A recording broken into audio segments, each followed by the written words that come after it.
level I must what? I need someone to flip the switch for me. I'm using cliched metaphor. You know the proverbial light bulb going off? On some level, the light bulb just has not gone off. Now, of course, what does it take to get the light bulb to go off? You know, the distinction between being aware of something and actually fully having enlightened awareness of something.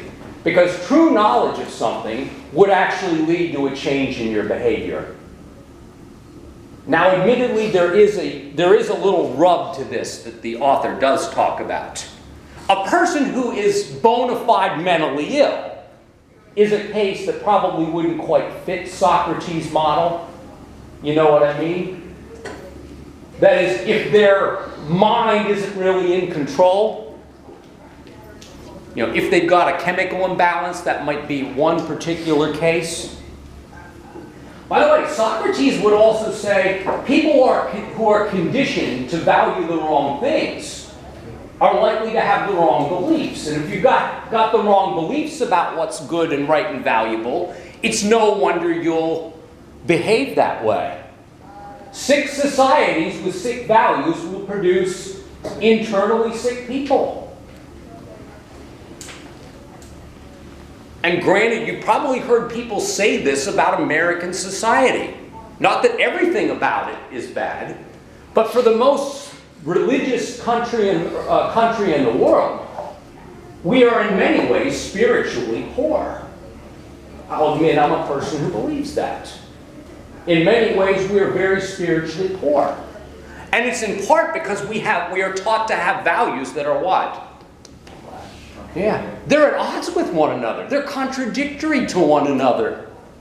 So no wonder people are screwed up and they don't know what values to hold.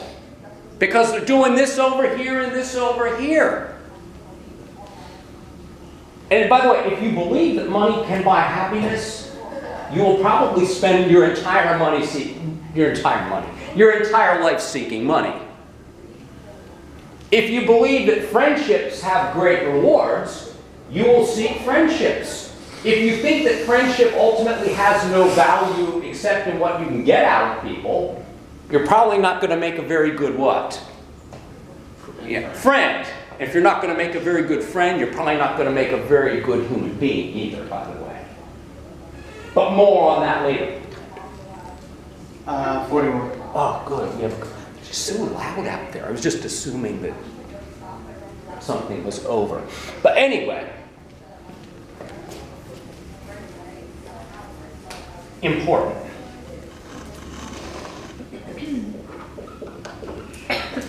Less than 10 minutes. Socrates is found guilty, folks.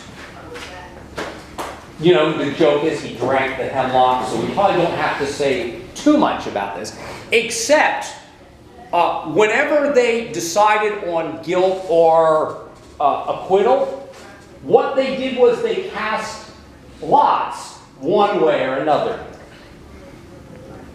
Socrates was found guilty by what kind of a margin?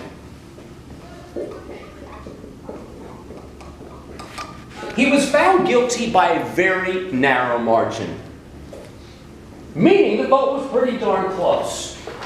Now take a guess what phase of the trial comes next. Sentencing. Yeah, thanks. Next we have the sentencing phase. Now at this point he had another opportunity to do what Mr. Schmidt was talking about earlier. This was where he was supposed to cower.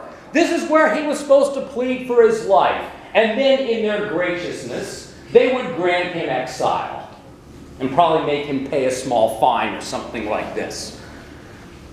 It was customary, though, that the accused would have the ability to speak on his own behalf about what would be a fair penalty. This is where Socrates gets downright impudent. Yeah. He says, what I should be given is I should be given what every benefactor of this society receives. He says, I should be, here's the phrase, I love this. He says that he should be kept at the Prytaneum. And you know this phrase, to be kept.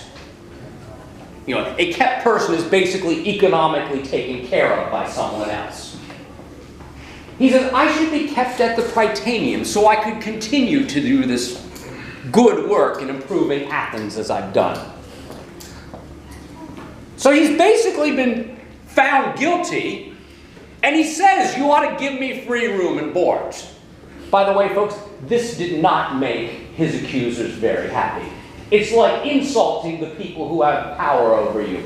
Now, what they end up doing is, when they decide what to do with him, he is told the punishment is exile or death. He argues against exile. And for a guy who's told that he doesn't love Athens, he says, I love this place, Athens. I've devoted my entire life to it. To banish me from Athens would be a fate worse than death. So he actually argues for death over exile. And by the way, folks, he is sentenced to execution by a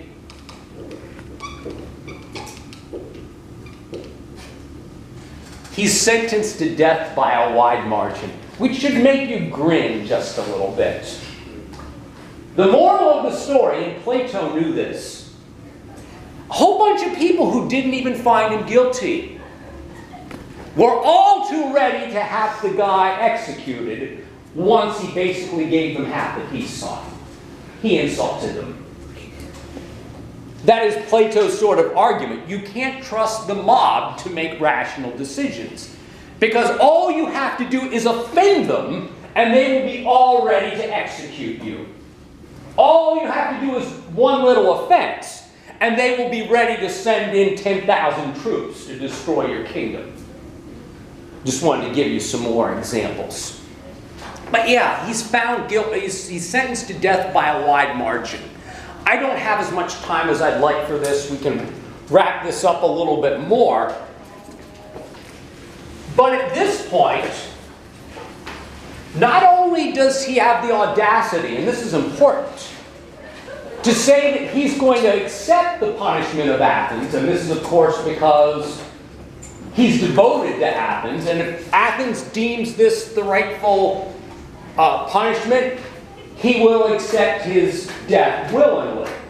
He says, but you'll find very quickly that you won't find another one like me, and you're going to miss me soon.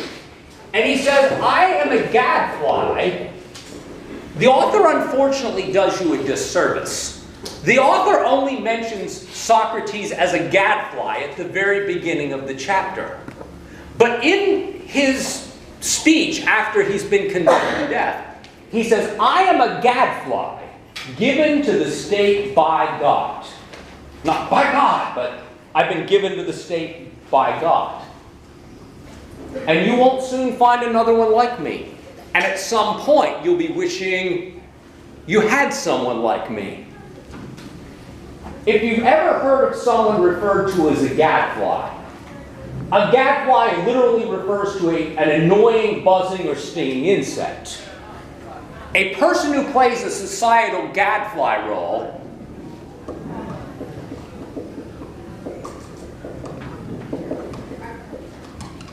and if I'm talking about a real gadfly, not a fake gadfly, a real gadfly will speak truth to power. I think that many people who some of us might think of as gadflies aren't really gadflies. Because if you're basically on the team with all the power, basically telling everybody not to think about things, you're not really a gadfly. A gadfly will expose inconvenient truths. That's not a reference to you-know-whom. I like the phrase, though. Will expose wrongdoings by the powerful. We'll talk about where society is running amok or running awry. Might actually give a few suggestions. But believe me, the gadfly is almost never loved, because they tend to challenge status quo assumptions. And most people are status quo people. So yeah, gadflies are typically not appreciated very much.